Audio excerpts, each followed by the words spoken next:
She's in a Tuesday morning meeting. Nothing dramatic.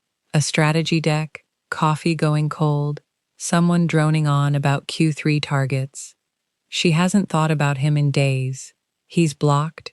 She's 4 months into no contact, meaning zero communication, no checking his page, nothing. And for the first time in a while, her chest doesn't ache when she wakes up. And then, mid-slide, out of absolutely nowhere, a sharp bloom of heat in the center of her chest. Not anxiety about the meeting, not a panic attack building from something she can point to. It just arrives, fully formed, while her mind is somewhere else entirely, on a spreadsheet, of all things. 2 minutes later, her phone lights up under the notebook. A dummy email account. Him. I don't know why, but I suddenly felt like I needed to check if you were okay. That's the moment this video is actually about. Not the reunion fantasy, not the soulmate montage, this specific, almost clinical phenomenon where two people who aren't talking somehow clock the exact same minute. Here's what I want you to sit with before we go further, because it's the thing almost nobody explains properly. The signs that genuinely only happen with a twin flame are not the ones you feel when you're thinking about them. They're the ones that show up when you're not. That distinction matters more than any list of symptoms, so hold on to it, because it's going to separate real signal from something your nervous system is manufacturing on its own. And I'll get into that difference later, because it's the part that actually protects you. Quick vocabulary check before we go deeper. For anyone new here, in twin flame language, the runner is the one who pulls away when the connection gets too intense, and the chaser is the one still reaching for contact. Neither role is a character flaw. It's just where each person is in the process. You'll need that distinction for what's coming. Sign 1 is what I just described, the unprovoked heart chime, a sudden pressure or heat in the chest that arrives while you're doing something completely mundane, driving, grocery shopping, presenting a slide deck. The key word is unprovoked. Not, I was scrolling his old texts and started spiraling, genuinely blank-minded, and then it hits. That's what makes it worth paying attention to. Not the sensation itself, which plenty of anxious people feel for plenty of reasons, but the total absence of a trigger you can identify. Sign 2 is what I'd call the shared insomnia sync. You wake up abruptly at some strange, specific hour, 2:22, 4:44, that kind of number, with a jolt of adrenaline you can't explain. Later, through a story, a mutual friend, a timestamp, you find out he was going through something at that exact minute, crying, panicking, posting something cryptic at 3:14 a.m., captioned like his whole chest had caved in. You weren't dreaming about him, you were asleep. That's what makes people in this space take it seriously. The timing doesn't route through anything conscious. Sign 3, and this one tends to unsettle people the most. The phantom sensory download.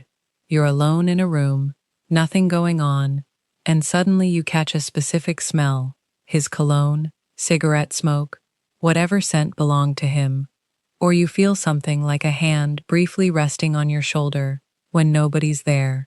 It passes in seconds. It's not something you can conjure by trying. People who've experienced it usually say it caught them off guard, mid-thought, doing something else entirely. Notice the pattern across all 3. None of them happen because you were hunting for a sign. They happen in the gap, the moment your attention was genuinely somewhere else. That gap is the whole test.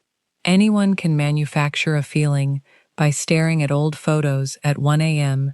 and working themselves into a state. What you can't manufacture is your body reacting to something before your mind even knew to look for it. We're only 3 signs in, and there's more, including the one that explains why the runner does what they do, which almost nobody gets right. But before we go further, I want you to actually notice. Have any of these happened to you in a moment you weren't expecting? Let's get into why this happens, because it's just the universe isn't an answer, and Celeste doesn't do vague. The framework people in this space use is what's sometimes called a shared energy body. The idea that instead of two separate people who happen to like each other, you're looking at one energetic system split across two bodies. Think of it less like two radios that happen to be tuned to the same station, and more like one signal being broadcast through two receivers at once. When something shifts in one receiver, the other picks it up instantly.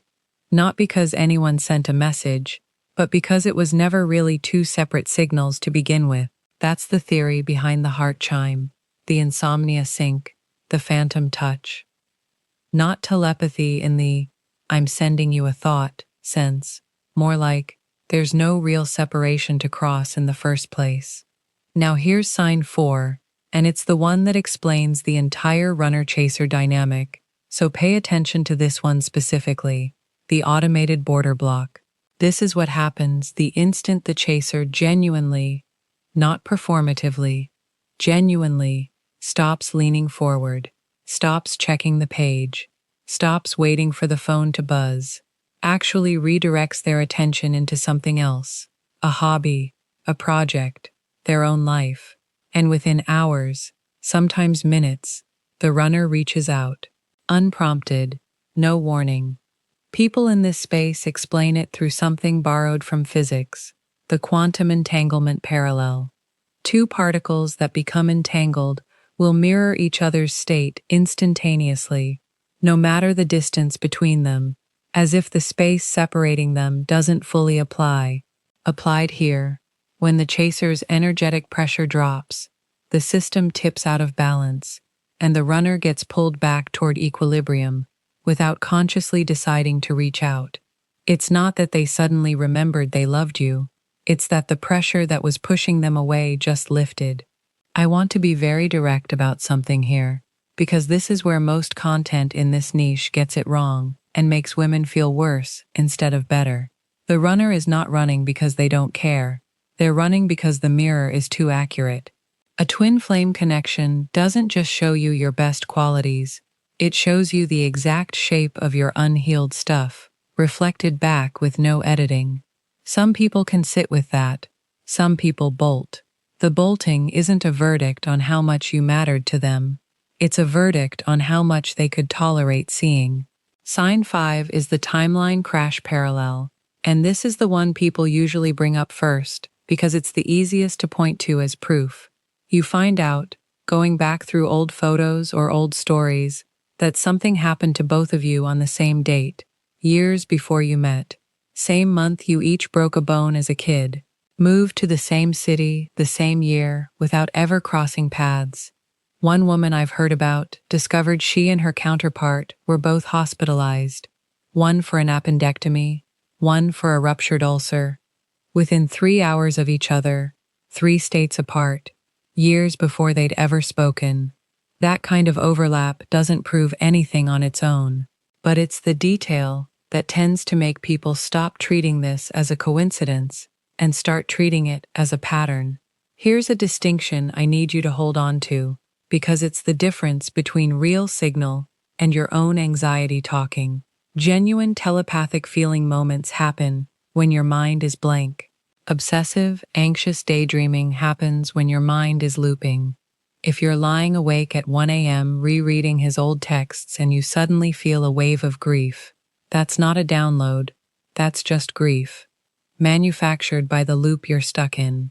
If you're mid-meeting, thinking about literally anything else, and it hits you sideways, that's the version worth paying attention to. The test isn't the feeling. The test is what your mind was doing right before the feeling showed up. And one caution, because I say hard things and I'm not going to stop now, none of this is telepathy, giving you permission to cross a line. If the pull you feel has you thinking about reaching out through a blocked number, showing up somewhere he didn't invite you, or explaining away silence and unreliability as, "He's just mirroring my wounds," that's not a twin flame sign anymore. That's you using spiritual language to excuse behavior that would be a red flag in literally any other context. A real connection wakes you up. It does not ask you to tolerate being lied to. If you're at the point where you genuinely can't tell whether what you're in is a twin flame dynamic or a runner-chaser loop with someone who was never that for you, the real versus false checklist in the twin flame compass walks through exactly that. Not vibes, actual discernment questions. Because guessing at this stage costs you months you don't get back.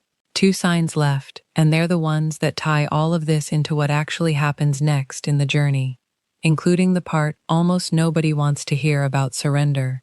Sign 6 is what people call the calling, the connection with self and soul's mission. This one's quieter than the others, and it doesn't show up as a jolt or a symptom. It shows up as motivation you can't quite explain. You start a project you'd been putting off for years. You go back to something you abandoned. Even in the middle of separation, even not speaking to him at all, there's this steady, low-grade pull toward becoming more of who you actually are. Not for him, not to win him back, just because the version of you that met him woke something up that isn't going back to sleep. Sign 7 is the one people describe as being perpetually on the same page, even mid-separation. Not agreeing on everything, that's not what this is. It's more that your internal shifts and their internal shifts seem to track each other, even from a distance, even in total silence. You start actually healing something, and somewhere on the other end, something moves too. It's less we think alike, and more we seem to evolve on a shared clock.